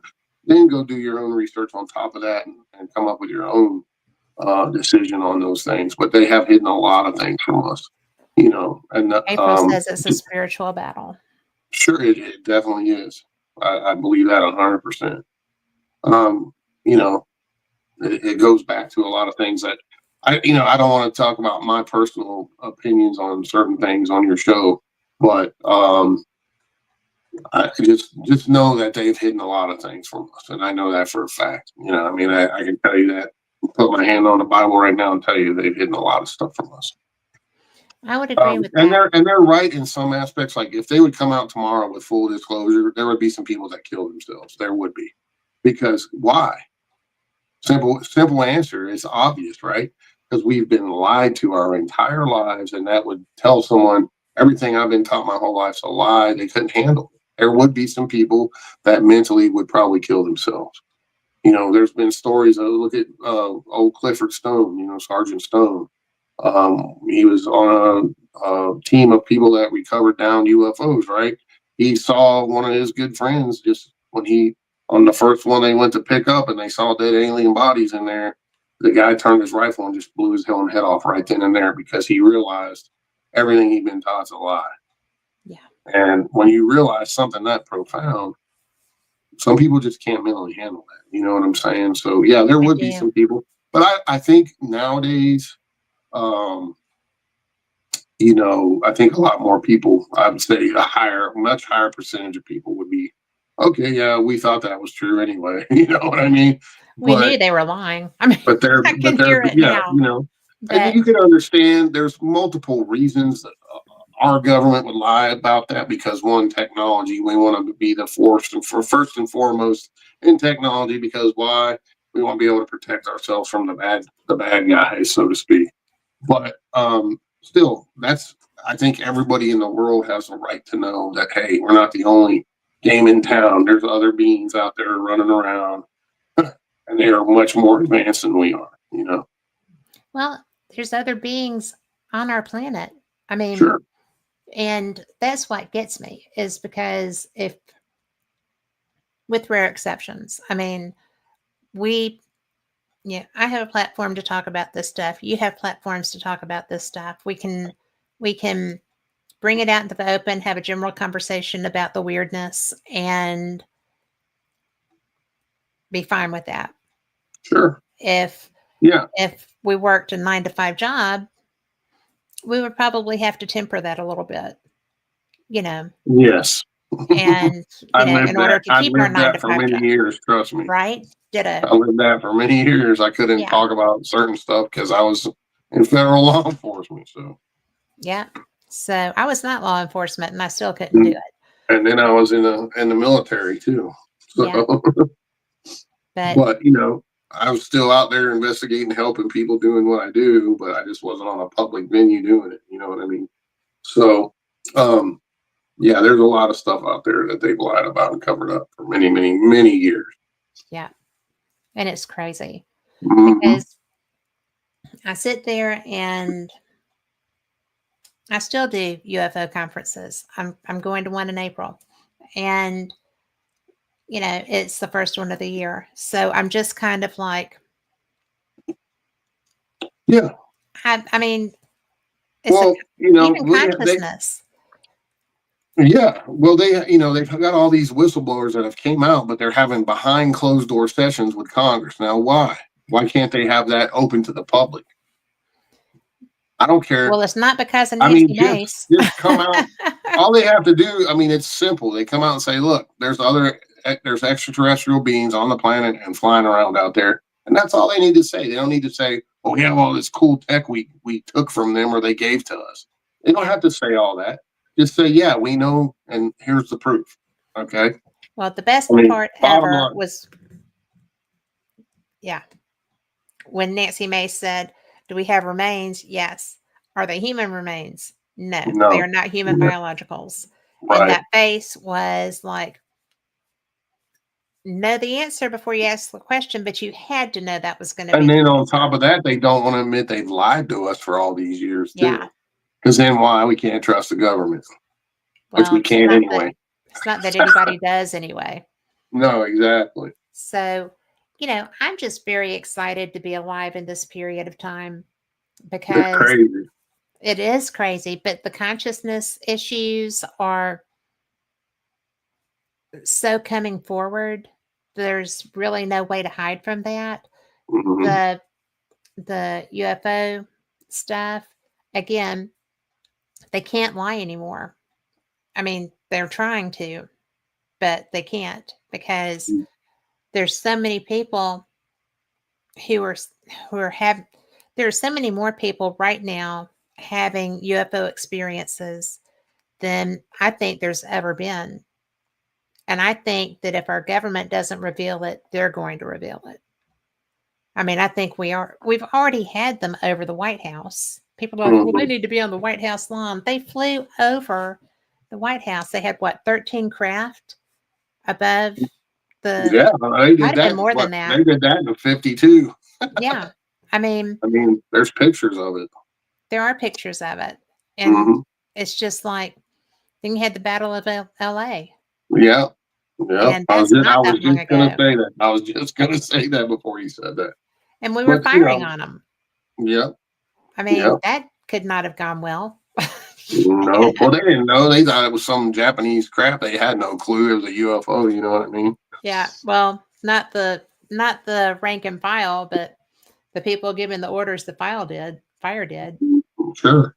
So, I mean, that was wicked.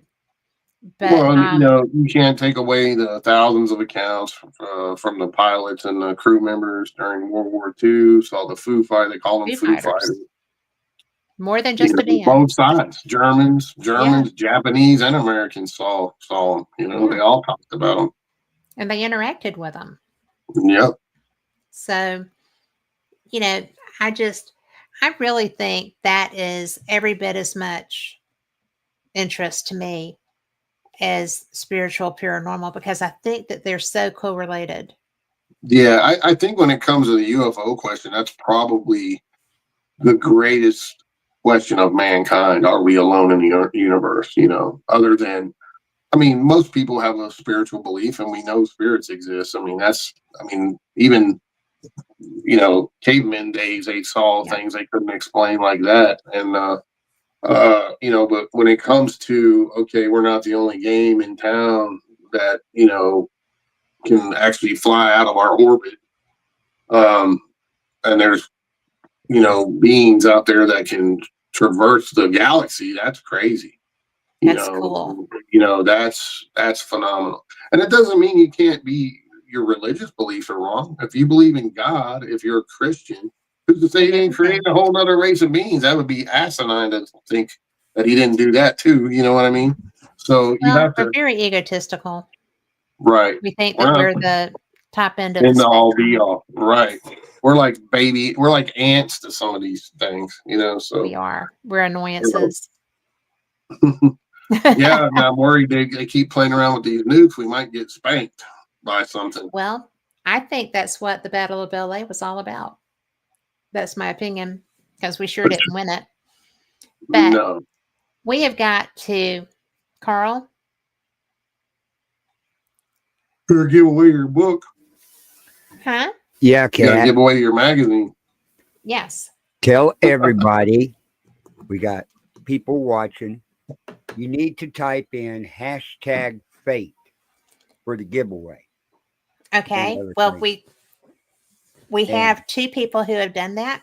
Yeah, we've had 2. You got some on YouTube watching. They need to do it too. All righty. Well, this is what we're doing. It's #fate. Pop it in chat, and you get a Fate magazine.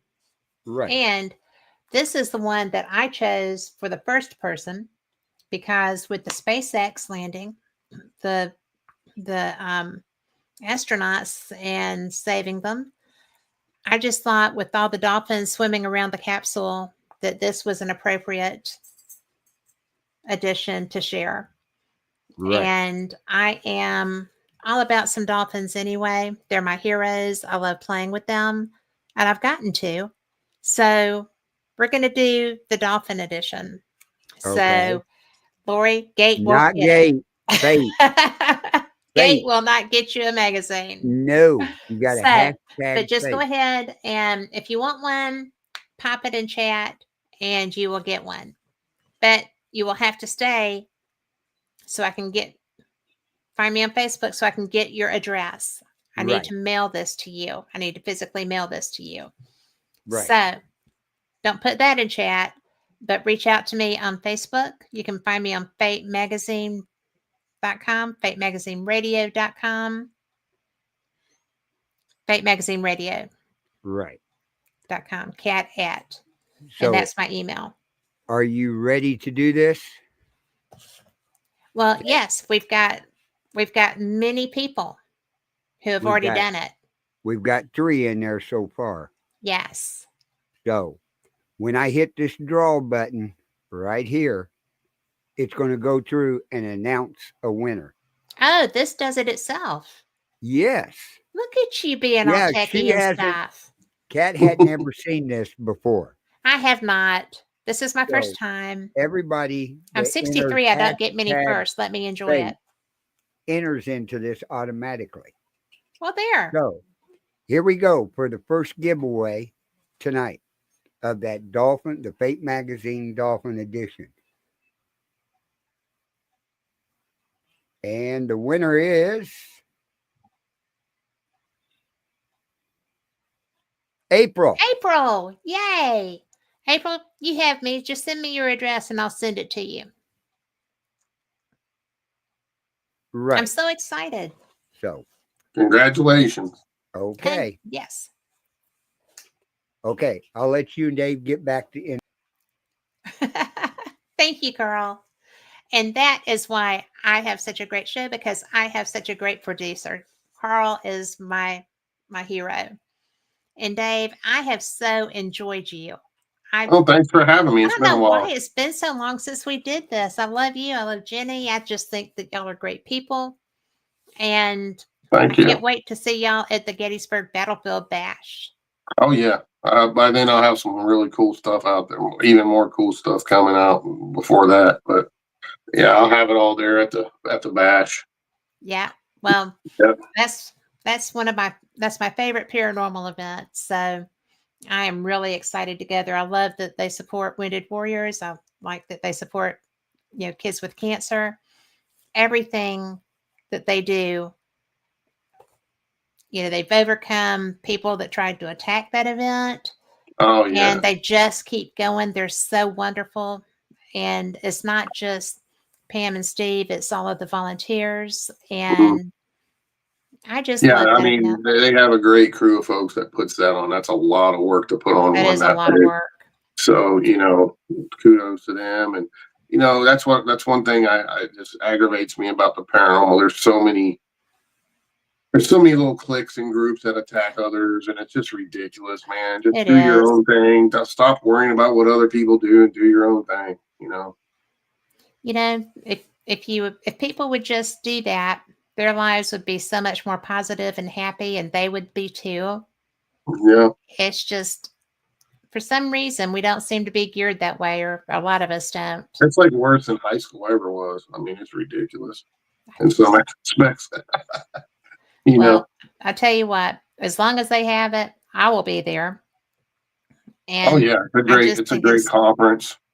I've gone to everyone except for I missed a few when I was having a film and stuff like that for some shows, but it's a great cause. I mean, they have a huge turnout every time and do a lot of good things for those two organizations. So yes, they do. I'm a disabled veteran myself, so I donate all my time for that too. And I do it for free, and I donate a bunch of books and stuff, and whatever they can auction them off for, they get to donate to the pot. So that's so cool. Thank you for doing that. Yeah, absolutely. So I just give stuff away when I'm up there, and try to make sure everybody's having a good time. Oh yeah, it's a good time. It's always a good time. Yeah. Yeah. Well, we are out. Thank you so much. I appreciate you. Pleasure. Yeah, thank you. And appreciate you having me on. well, I Buy don't the want to books, wait. folks. Can I plug my website? Definitely. And he is on Amazon. You can just look under Dave Spinks. Dave Spinks books, and they are all right there. And Beyond Mothman, the new one. Go get it. Yeah, my website is www.davespinkspi.com. I changed it from my old. It's a lot shorter, a lot easier to type now. So it's davespinkspi.com. Yeah. And you can see some really cool stuff I haven't even announced. There's a few things on there if folks want to check it out. I'm going to be checking it out. I haven't been there today. So, yeah. All right. So check out some cool stuff coming. I'll tell Jenny I said, hey, and I'm going to get her too. Yeah. So I haven't talked to her in years. Just message her. I will. I'll find it. She'd love to come on again. Well, I would love that too. So there's something for y'all to look forward to, because if you haven't met her, you're going to love her. So we will be back next. Making big waves right now. So I don't doubt it. She is that person. So we will. Thanks for having me. Enjoyed it as always, and let's do it again. Let's do. I think you'll probably want to have me on again when you see what drops here shortly. Well, I would want to have you on if it wasn't dropping. So there's that. We'll do it though. Yeah. So we'll talk about dates. So everybody, Thank you so much. We'll see you next week. Same cat time, same cat channel. Good night.